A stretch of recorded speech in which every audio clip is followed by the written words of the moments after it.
but I was actually surprised. And I'm certainly not an eternal optimist. I didn't think that it would leak over into football in this way. Antonio Brown has had his issues, right?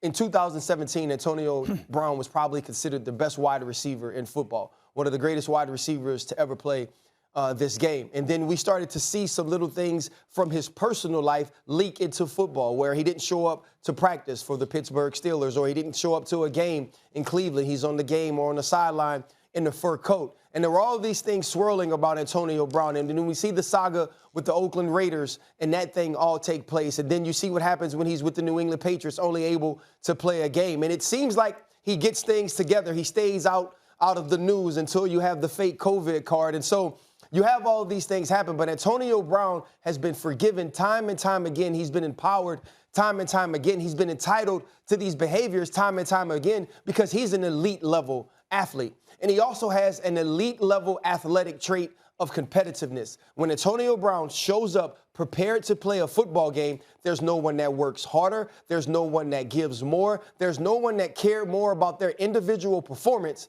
than Antonio Brown. And I think that was why people were able to give him time and chance again. Yeah. He's now taken that away from himself. Yeah. Antonio Brown has quit on teams. Antonio Brown has quit on players, quit on people. Antonio Brown has never quit on himself. And yesterday, he quit on himself. And obviously, I'm not going to play Monday morning therapist and say that I think that there are certain things going on with him, or we don't know what type of tragedy or what type of trauma from his childhood is now showing up. But yesterday, he took everything away from himself. Yesterday, he sealed it that will be the last football game he will ever play in the NFL.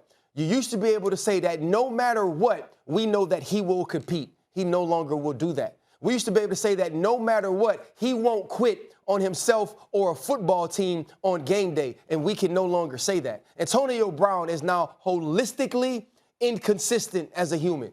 You don't want inconsistent humans in your locker room. You don't want inconsistent players on your team, and you don't want a teammate that you cannot count on, and you can no longer count on Antonio Brown.